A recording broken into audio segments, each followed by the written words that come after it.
Olá pessoal, hoje é o último tópico que iremos falar sobre os sabotadores mentais. Já falamos de novos, falta só um. Falamos do crítico, falamos do perfeccionista, do prestativo, hiperrealizador, da vítima, falamos do hiperracional, a hipervigilância, o inquieto, o controlador e agora iremos falar do sabotador esquivo. Iremos falar porque é interessante, porque ele é um tipo de defesa do nosso subconsciente que tira o nosso foco do problema. E isso é ruim. Parece ser bom se esquivar, fugir do problema, mas ao mesmo tempo é ruim, porque quando você foge do problema, você não soluciona o problema. Você não enfrentando o problema, então o problema ainda continua existindo. E o esquivo é um mecanismo de defesa do nosso inconsciente que nos tira do foco do problema, que faz a gente fugir, faz a gente fingir que está tudo bem, fingir que as coisas vão se resolver sozinha, que com o passar do tempo o problema vai se resolver. E isso é uma inverdade, é uma ilusão, porque existem problemas, na maioria das vezes, que só piora, o tempo piora, o tempo intensifica aquele problema, o tempo faz desgastar, né, qualquer relacionamento. E eu já vivi isso, é um relacionamento com pessoa que é esquivo, que foge de conflito, foge de problema, foge de embate.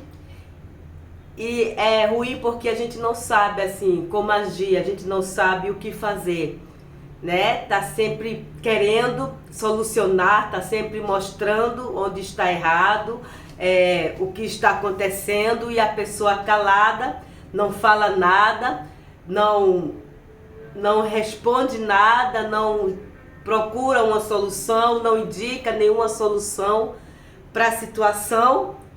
E com o passar do tempo, quanto mais eu falava, mais a pessoa se esquivava. E quanto mais a pessoa se esquivava, mais eu falava. Porque eu queria solucionar os problemas, né? Porque em toda relação tem problema. É relação com amigos, é relação de empregado e chefe, né? É relação de marido e mulher, relação de pai e filhos, pais e filhos. Todos os relacionamentos têm problema.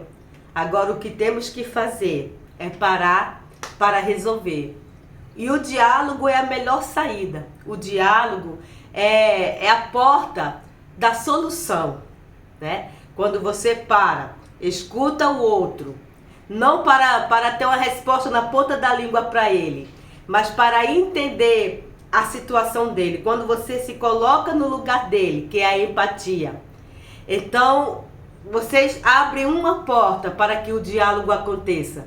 Abre uma porta para que a solução seja vista, né? Aconteça, para que a solução daquele problema aconteça. Então, o que é o esquivo? Eu anotei aqui para não esquecer. Ele se concentra no que é prazeroso. Ele procrastina, ou seja, quando dá prazer a ele, quando é bom para ele se concentra, ele faz.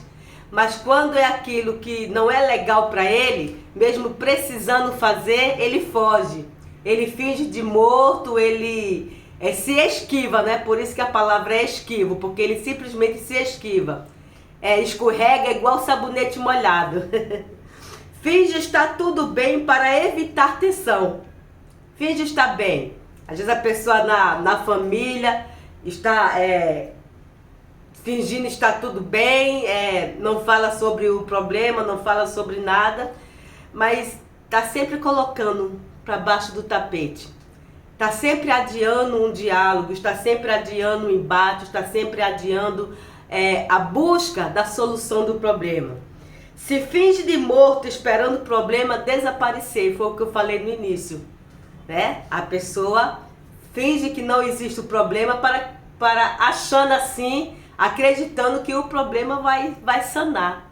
E na maioria das vezes não sana, né? Então esse aí é o sabotador esquivo. Esse aí é aquele que tá sempre fugindo, tá sempre procrastinando. Ah, amanhã a gente conversa, amanhã a gente faz, amanhã a gente resolve, tá sempre procrastinando. Só que há um desgaste. Os relacionamentos ficam artificial, superficial, e ali há um desgaste, né? Até o ponto da pessoa chegar para mim e falar, quando eu perguntei a ele, o que é que você quer? O que é que vamos fazer diante dessa situação? Aí a pessoa chegou para mim e fala, não sei, faça o que você quiser. Ou seja, colocou nas minhas mãos, somente nas minhas mãos, na minha responsabilidade, na minha conta. Como quem diz assim, o que acontecer, a culpa é sua. Eu não vou fazer nada, eu não vou falar nada, eu não vou buscar nenhuma solução. Faça o que você quiser, mas o que acontecer de ruim, a culpa é só sua. Porque não fui eu que tomei a iniciativa, foi você. Então ele tende a botar a culpa no outro. Olha, eu não faço nada, mas o que você fizer, a culpa é sua. Você é responsável porque você tomou decisões. Mas tem coisa que a gente não pode tomar decisão sozinha, né? É decisão em conjunto. Então os dois têm que sentar, conversar e resolver.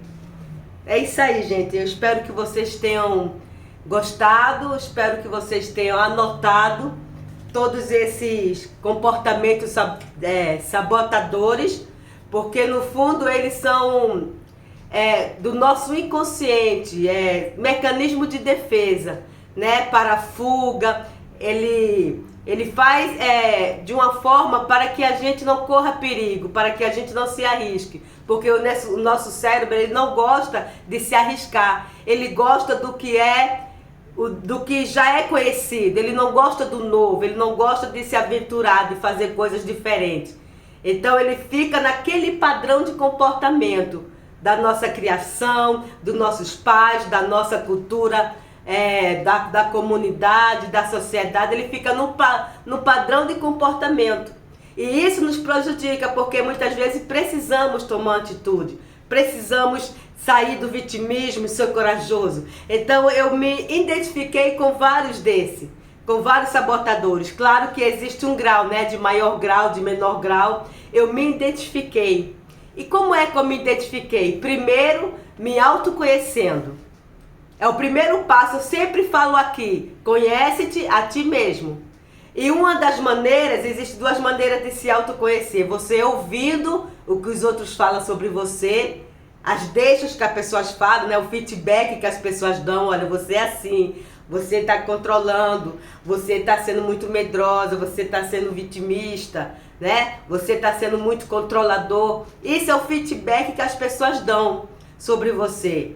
Então, ouvindo o que as pessoas têm a falar sobre você e também buscando uma terapia, buscando ajuda profissional. Porque às vezes o sabotador é tão forte na nossa mente, aquilo está nos prendendo tanto no nosso pensamento rígido, na nossa maneira de pensar, nos nossos conceitos e valores errados. Está nos prendendo tanto que nos prejudica. Prejudica os relacionamentos, prejudica a nossa vida profissional, né? Prejudica em todas as áreas da nossa vida. Porque tem aquele padrão de pensamento que não cede de jeito nenhum. E uma maneira de se autoconhecer é na terapia. Eu conheci muitas coisas sobre mim quando eu fiz terapia, né? E eu ainda continuo fazendo terapia, porque eu acho de importância tremenda, de uma importância muito grande, você se autoconhecer. A terapia não é para mudar o outro, é para mudar você mesmo. Porque quando você muda, as coisas mudam em sua volta. Quando você faz diferente, a sua circunstância muda. É isso aí, gente. E eu quero agradecer a Deus e a vocês por esse canal, porque nesse mês de julho, especificamente dia 25 de julho, fizemos 2 anos do canal Restaurando Corações. É motivo de se alegrar, de comemorar, de agradecer a Deus que Ele colocou no meu coração, né, esse canal. E eu creio que foi muito proveitoso para nossas vidas. Eu creio que Deus falou muito aos corações de muitas pessoas. Eu vi pessoas vindo a mim, me mandando mensagem, dizendo que se identifica, dizendo que entendeu as mensagens, né, que foi colocada aí no canal, os vídeos sobre vários assuntos que eu postei durante esses 2 anos. Ainda estamos engateando, ainda estamos caminhando devagar, né, porque são apenas 2 anos que estamos aqui no YouTube falando de Jesus, falando também sobre psicologia, falando sobre superação, sobre restaurar corações, né? O tema do canal é Restaurando Corações. Quando a gente se cura, a gente é restaurado.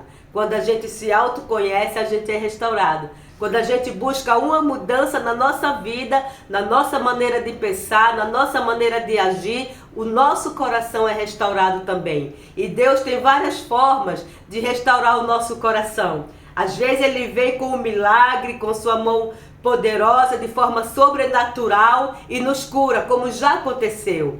Eu já tive experiência disso, inclusive eu deixei registrado no canal essa experiência de cura, de forma sobrenatural. Mas às vezes Ele nos leva por caminhos, pelo caminho do conhecimento, pelo caminho da troca de informações, pelo caminho de profissionais, coloca pessoas no nosso caminho para falar verdades que a gente não ouviria de nós mesmos. Como a minha terapeuta chegava para mim e falava algumas coisas, algumas verdades sobre mim, que no momento aquilo me impactava, eu ficava até chateada com ela, mas eu vinha para casa refletindo. E eu vinha para casa analisando e falando realmente é isso que está acontecendo, realmente eu ajo assim, realmente eu penso dessa forma. E aquilo ia esclarecendo. E a palavra de Deus fala: conhecereis a verdade e a verdade vos libertará. Quando a gente conhece a verdade, isso não se refere só à palavra de Deus, não, se refere a tudo na nossa vida. Quando a verdade é desnudada diante dos nossos olhos, isso é libertador para nós. Então procure ajuda. Procure ajuda se você não está conseguindo sair sozinho, se você não está conseguindo identificar, se você olhou para todos esses sabotadores mentais, acompanhou os vídeos desde o primeiro até o dia de hoje e você não se identificou com nenhum, procure ajuda, porque com certeza você tem muitos sabotadores mentais no seu inconsciente. Você tem muito, porque, como eu sempre falo, ninguém é perfeito. A gente, de maior ou menor grau, a gente tem alguma coisa que precisa ser ajustada dentro da gente. Ninguém é perfeito, não viemos de pais perfeitos, não estamos em uma sociedade perfeita, então tudo isso nos influencia, né? Então você procure ajuda. Se você se identificou com alguns e não consegue sozinho achar a saída, procure ajuda. Seja humilde para reconhecer que precisa do outro, porque nós nos reconhecemos no outro. Nós entendemos o nosso valor, as nossas qualidades e defeitos também entendemos no outro, quando o outro fala. Entenderam? Quando o outro fala, quando o outro verbaliza. Porque a criança, quando cresce e tem pais muito críticos, muitos julgadores, ela se torna um adulto doente emocionalmente, porque ela acreditou em tudo que os pais falaram para ela. Que não vai vencer, que não presta, que não é amado, que não faz nada direito. Então ela acreditou nisso e foi crescendo acreditando. Ela se viu assim. Agora, como adulta, ela se vê que não presta, que não é amada, que não faz nada direito, porque ela acreditou naquilo que os pais falaram. E assim também é uma criança que cresce com autoestima, que cresce bem emocionalmente, porque desde a infância os pais falavam: você é vencedor, você vai conseguir, você é capaz, você é corajoso. Então, de tanto ela ouvir isso na infância, ela vai crescendo com autoestima, acreditando nas palavras que ouviram dos pais. Exatamente assim. Então, eu espero que vocês tenham acompanhado. Não esqueça de dar o joinha, porque isso o YouTube entende que o canal é relevante e espalha para outras pessoas. Shalom para todos.